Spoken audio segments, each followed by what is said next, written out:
Congressman Gary Palmer is a good friend of mine.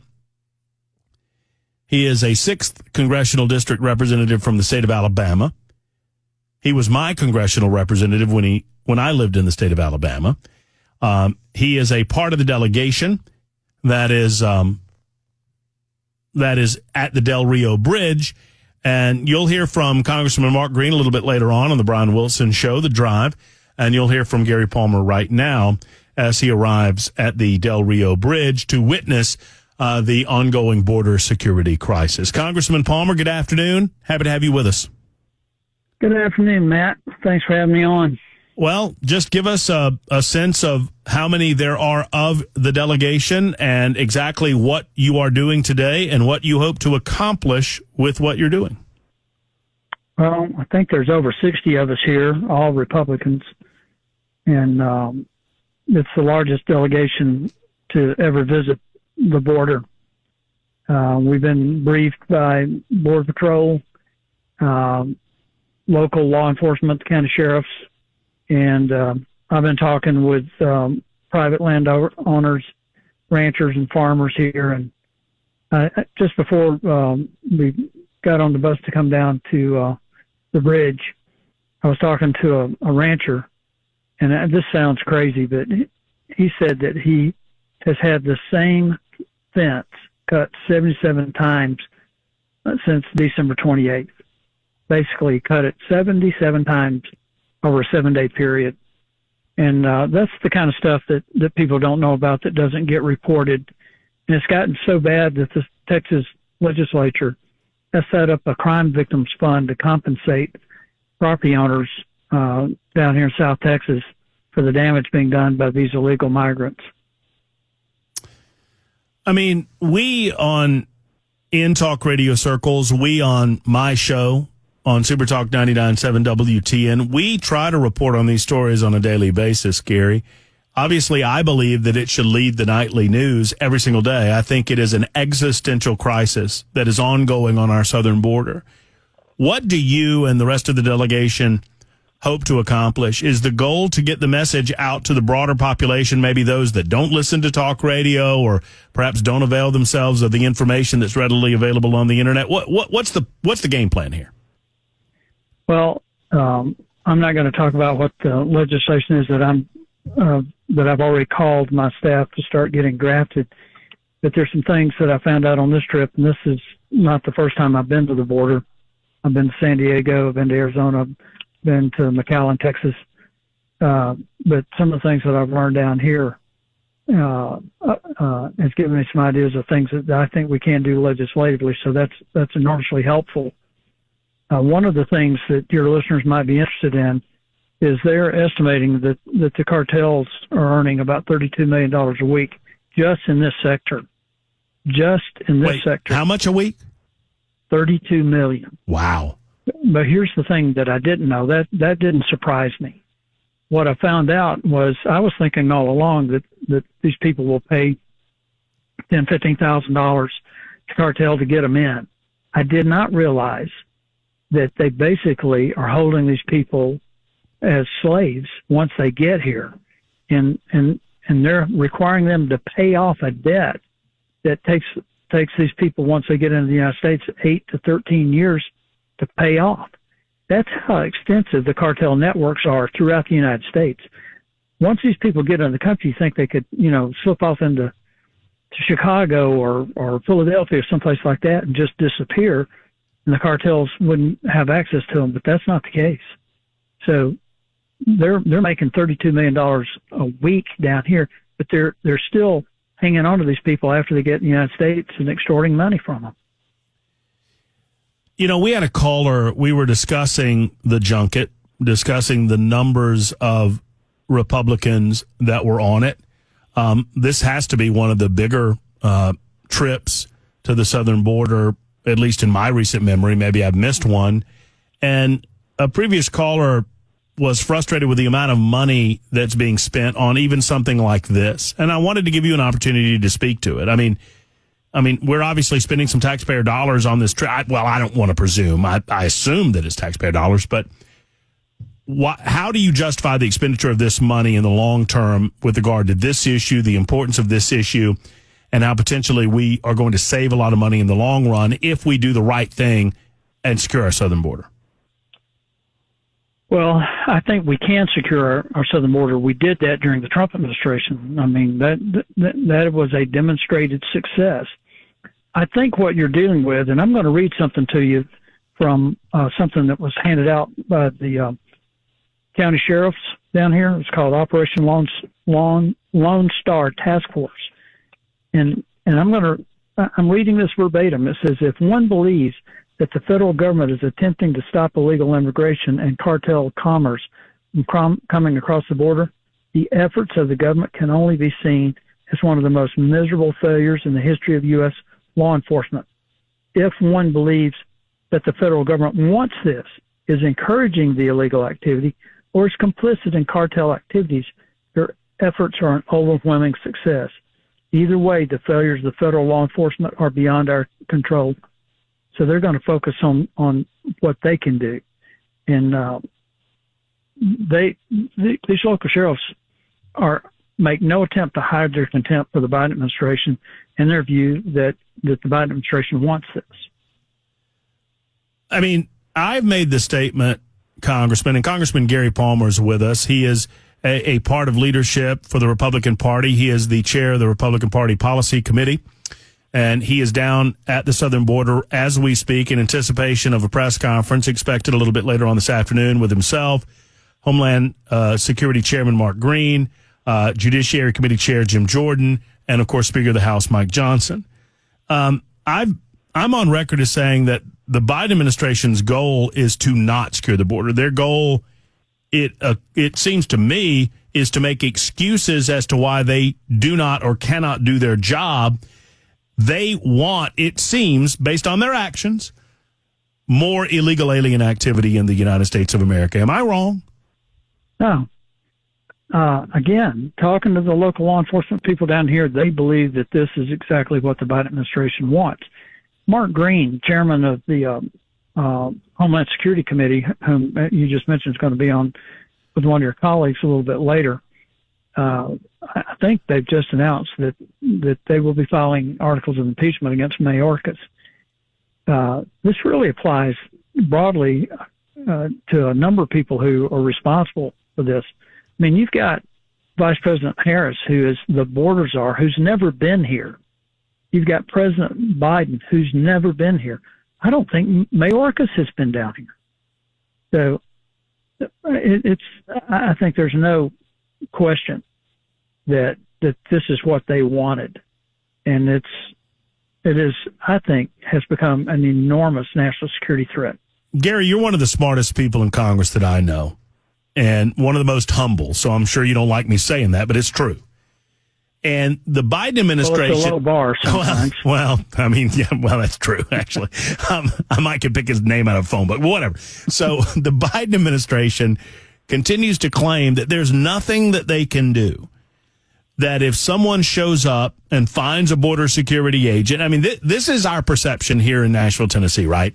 That if an illegal alien comes across and they find an agent and they say asylum, which they've learned to do, that the Biden administration, there's nothing that they can do to prevent entry into the United States. Is that true? It's a bold-faced lie, because there are Mexicans trying to enter here that are claiming asylum, and they get sent back to Mexico. We send the Mexicans back. The people who actually want to come in here and actually work, it's the Venezuelans and people from 160-something other countries. Over 3,000 Chinese nationals have been picked up at our border. And they claim that when they say they're seeking asylum, we have to take them. That's not true either, because under international law, Mexico will provide asylum. So they're not required. Not only they're not required, they're not supposed to let them be admitted in the United States, because they can get asylum in Mexico. If this constitutes an invasion, I would suggest that invasion insinuates an attack. At what point would you consider, have you already considered the possibility of utilizing our National Guard or even our military on the southern border?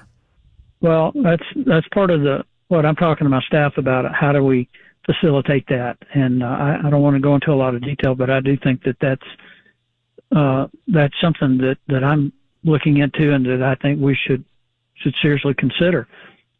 I think that the states have a right to defend their borders. I don't think the states should be subservient to the federal government. I think this is a gross violation of the state's authority under the 9th and 10th Amendments. So I think we've got to rethink this. But I want to go back to President Trump and how he approached this. He put tremendous pressure on Mexico to not only take more responsibility for their northern border, but also their southern border, so that these people coming from Central and South America and other countries would not be admitted into Mexico across their southern border. And under President Biden, Obrador has absolute contempt for Biden. There's still some collaborative efforts going on.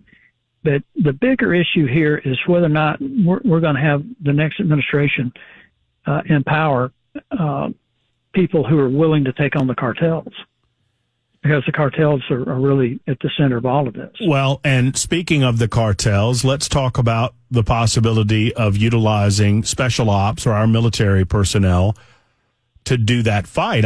I feel as if, and Gary, you knew President Trump. You had conversations and still know him, obviously. As president, you had conversations with him about this and many other issues. I get the feeling that, and it's speculation, sure, but were he still president, there would be phone conversations with the president of Mexico, and those conversations would go this way. You have to handle this. These drug cartels need to be handled by you, or they're going to be handled by us. And you tell me which way you want to do it. But one way or the other, we're going to shut this down. That's the feeling I get. Am I right? Well, I am absolutely confident that within the first couple of days in office, President Trump in his second term will be on the phone with the president of Mexico. Now, I won't project what that conversation might be like, but I'm confident that there will be a conversation. Are there any conversations along those lines, to your knowledge, going on with the president of the United States currently and the president of Mexico? Well, apparently not. Obrador, president of Mexico, has become a real problem. He's aligned himself with Cuban, the leaders in Cuba. And, fortunately, his term ends at the end of this year. I'm hoping and praying that a conservative can win down there. So we'll see. But what we need to focus on right now is electing the most conservative majority we can in the House of Representatives. We need to increase our majority in the House. We need to get the majority in the Senate, and we need to get a Republican in the White House. And I think it'll be President Trump, because I think he'll do things that most other people won't do. And that we don't have time. We don't have years to fix this. This has got to be done fairly quickly, and God help us if we have another Democrat or Biden remains in the White House.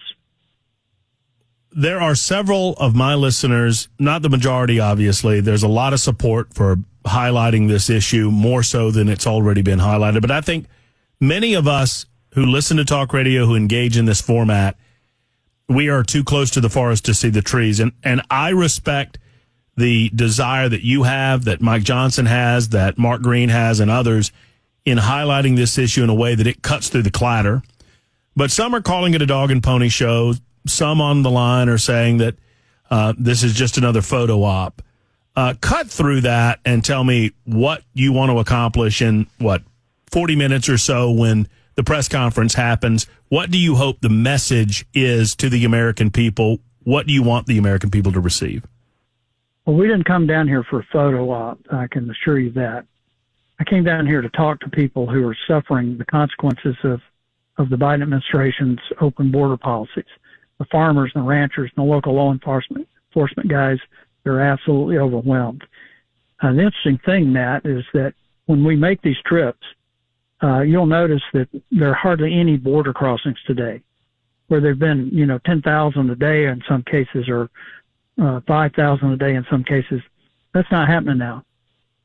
So if we haven't accomplished anything other than the fact for yesterday and today, the numbers are way down. That might be somewhat helpful. But the bottom line is we have to come. If for no other reason, so that the local people down here know we're listening and that we're engaged, because they're getting overrun. So I think it's extremely important that we come down and have these visits. Frankly, I think having 60-something members come down, while it's the biggest group ever to come down here, I think we need to come down 1, 2 at a time, because you can get more information that way. But we've got to make this case to the American people. Well, if I have any advice, and I wouldn't propose to give it to you or suppose to give it to you, but if I have any advice, I see that the White House is intentionally conflating immigration policy and border security. They've been doing this for a long time. Yeah. And I think that confuses the American people. They claim that there's not anything that they can do about what's going on now because, quote unquote, Republicans refuse to negotiate on immigration policy. That's different than border security. Am I right? Well, I know this will be shocking, but the Biden administration is lying to the American people. This has nothing to do with immigration reform.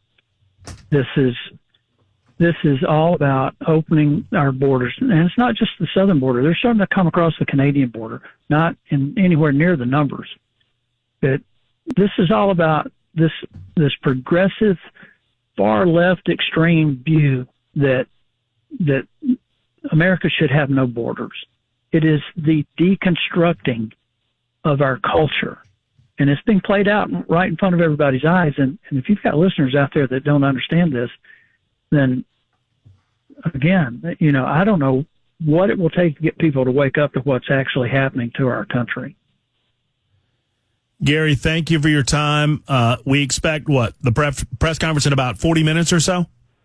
Well, I'm still sitting on the bus. I can see them gathering out there right now. So I think we're going to get a briefing and then in about 40 minutes have the press conference. Well, Congressman, you know how much we appreciate everything you do in D.C., everything you do for the state of Alabama, for the Southeast and America in general. I would note, to end on a lighter note, that you are leaving and Cameron Smith is coming, so the quality of the broadcast is going to go down precipitously in the next few minutes. That's hurtful. Well, I appreciate you having me on, and you and Cameron can have a very engaging conversation. Well, I've enjoyed ours, and thank you again, and be safe down there, and we look forward to talking to you the next time. Take care.